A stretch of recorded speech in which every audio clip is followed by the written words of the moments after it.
Boa tarde, nós vamos estar dando prosseguimento a mais uma sequência de vídeo. E vamos ser bem rápido, a paz do Senhor, e vamos ser bem rápido. Que tem como título aqui, a crise como uma consequência do pecado. É a continuidade dos demais vídeos. Quem está seguindo, esse já é o quarto vídeo. Passemos a ler. 1. Diz que a crise na sociedade antediluviana. Depois da queda, o pecado se alastrou pela raça humana como um vírus letal. Gênesis 6:5. Porém, o mundo antediluviano ainda não vivia o caos.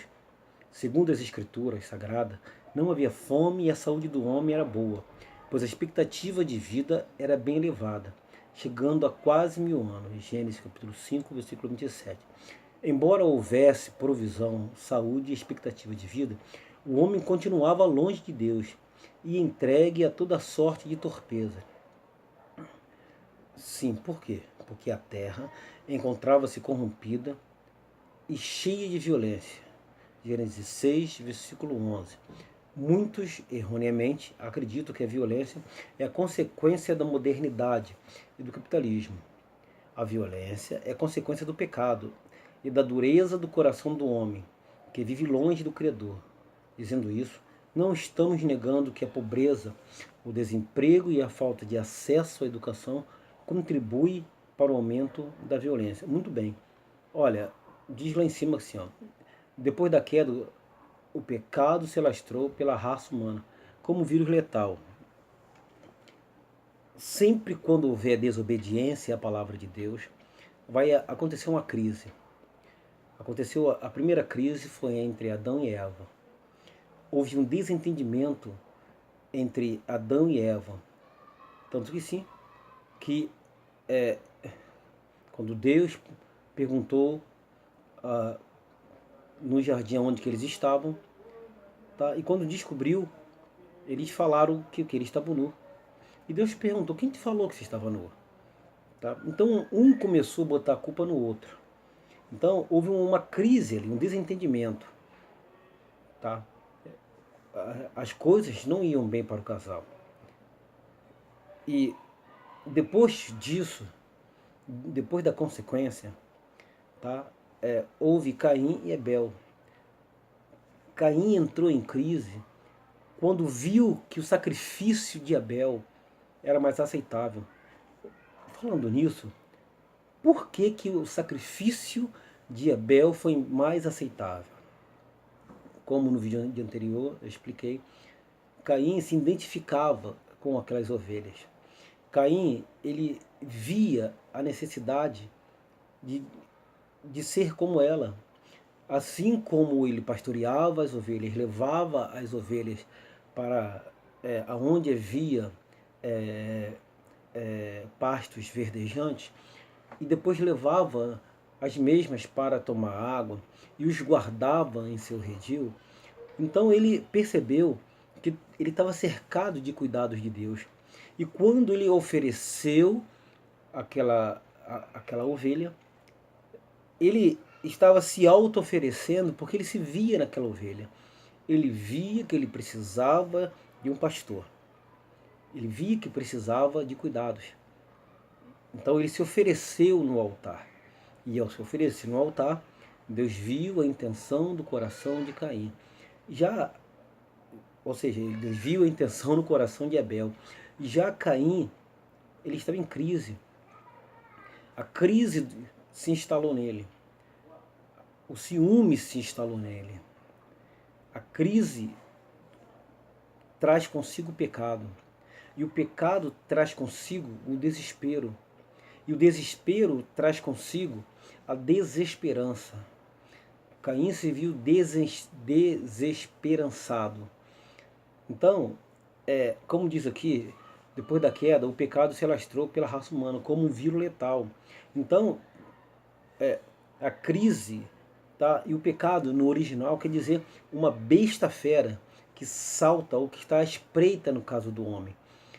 Porém, o mundo antediluviano ainda não vivia o caos. Então, eles não estavam no caos ainda. Caim, Abel, Sete, seja lá quem for, não estavam no caos. Eles eram, no caso, antediluviano. Só que a crise instaurada era uma crise espiritual.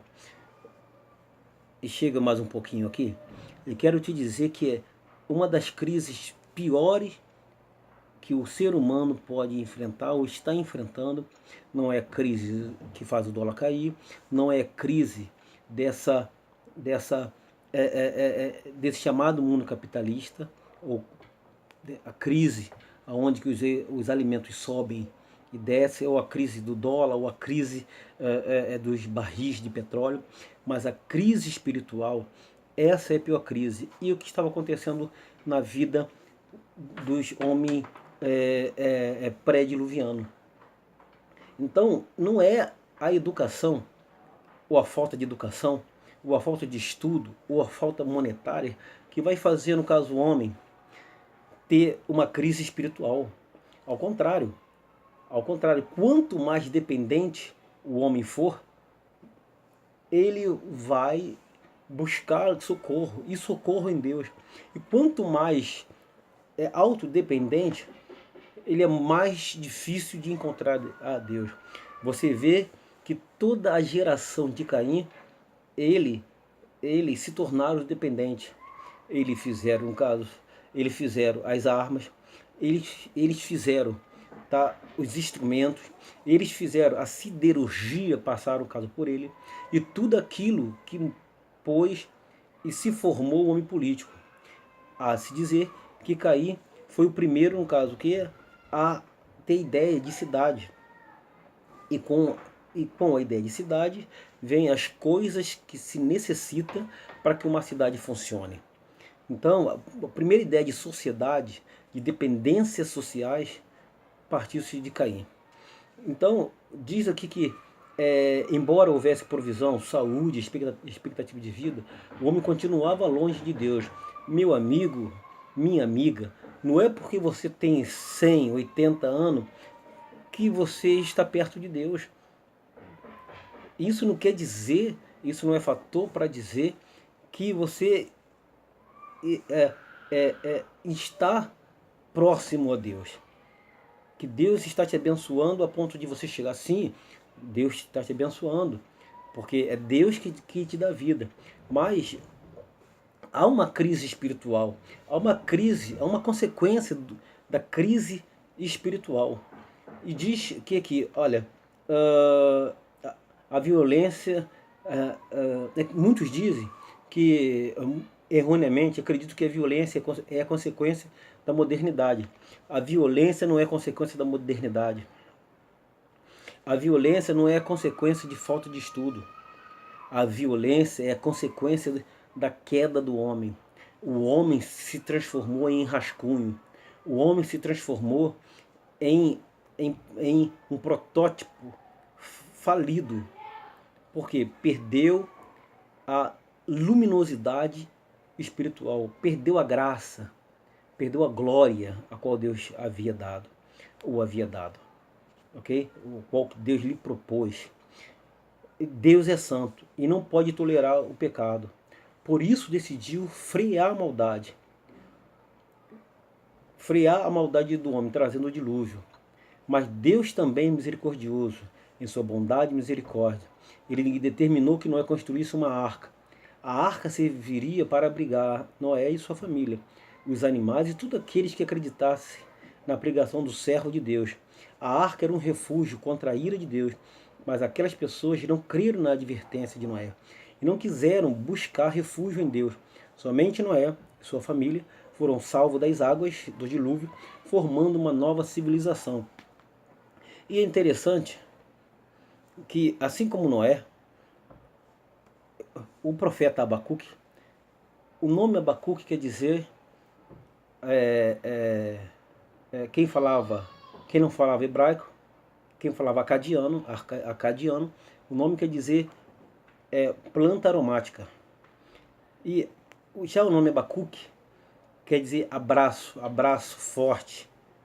Então, por que abraço forte? Porque isso se designa, como muitos historiadores falam, do elevado grau que Abacuque tinha em Deus.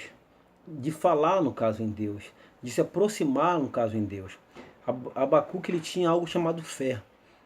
E fé, é uma palavra muito das vezes mal interpretada no português, que fé em hebraico, tá, dá uma ideia daquele que tem uma vida diária, um convívio diário. Tá? Quando a Bíblia diz, e o meu justo viverá, no caso da fé, fé é sinônimo de fidelidade. Tá? Então quando você,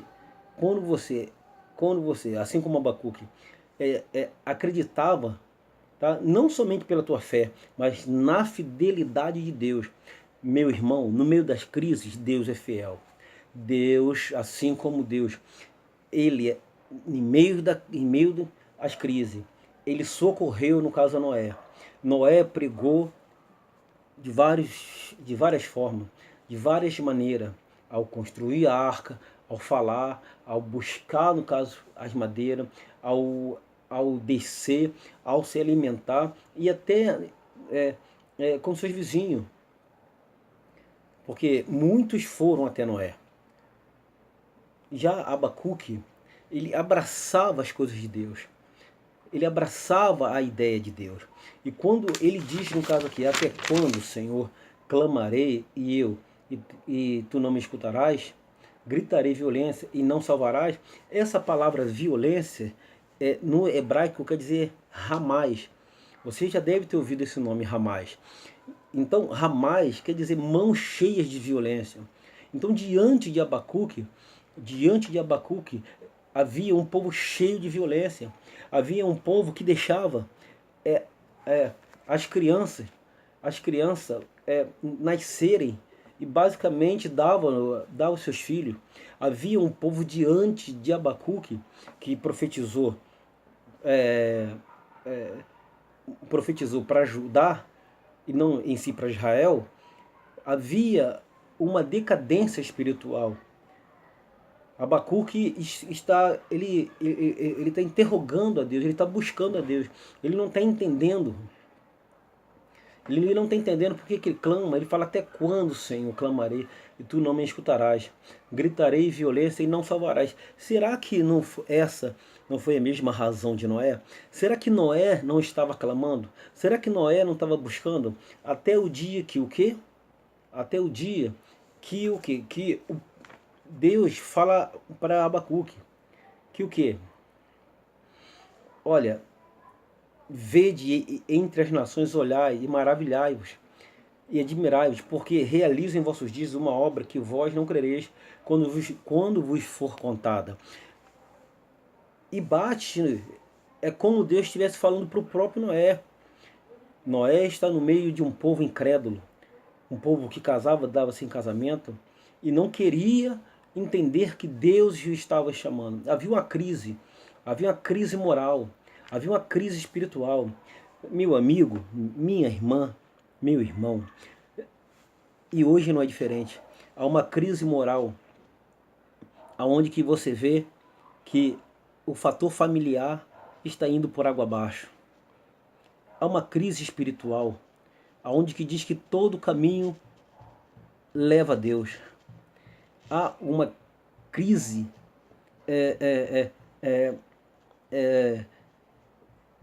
que se embaraça, espiritual, moral e de educação, uma crise educacional, aonde que até mesmo os jovens já não respeitam mais os pais, já não respeitam mais ninguém. O mundo virou uma bomba, mas a Bíblia diz que por se multiplicar a iniquidade, o amor de muito se esfriaria. O amor de muito tem se esfriado. Hoje a crise é tão grande que quem orava já não ora mais. E quem clamava já não clama mais. E quem jejuava já não jejuava mais. Até mesmo hoje estão falando que já não é mais preciso ter o jejum, que já não é mais preciso ter sacrifício, porque Deus levou sobre si todo o sacrifício. Não é bem assim que a Bíblia, no caso, diz. Jesus, Ele não veio pregar, no caso, esse evangelho, o qual hoje nós estamos vendo muitas das vezes. Paulo falou que ainda que o anjo do céu desça, ou que nós mesmos vos pregue um outro evangelho, que seja maldito, anátema, anátema. Por isso que Jesus ele veio pregar, falar exatamente logo no começo da lição, ele diz: tenho-vos dito isso para que em mim tenhas paz. Por que em mim tenhas paz? Porque muitos iriam se apavorar, muitos iriam voltar atrás, muitos não iam querer seguir aquilo do qual que estava por passar, ou estavam vendo os outros passar. Meu amigo, em tempo de crise na era apostólica, Deus pedia a vida deles. Para ser seguidor de Cristo, era pago com a vida. E hoje Deus só pede a decência. Hoje Deus só pede que você tenha consciência que Cristo está voltando. Hoje, quando se fala em doutrina, as pessoas, no caso, pulam. Hoje, a crise espiritual tá tão forte que se a maioria, no caso, dois que se dizem seguidores de Cristo, estivesse no tempo apostólico, todos eles já tinham entregue aos demais irmãos. Porque quando visse os leões, quando visse os cães, quando visse os outros perdendo a cabeça através das espadas, os outros sendo sacrificados em óleo quente, em azeite quente, havia a crise espiritual, a crise instalada, e a crise fazia-se o quê? Perseguir os cristãos. Então ele diz: tenho-vos dito isso para que em mim tenhas paz. No mundo tereis aflições, mas tende bom ânimo. Eu venci o mundo. Então, meu querido e dileto ouvinte, há uma crise, mas também há um grande, refúgio, há um grande socorro chamado Jeová Jireh, o Deus da providência, o Deus da provisão. É Ele que provê o socorro, é Ele que provê e está provendo, sendo você fiel, está provendo nessa hora uma porta de escape. É Ele que está provendo, como Ele provê na crise a qual Israel estava passando no deserto.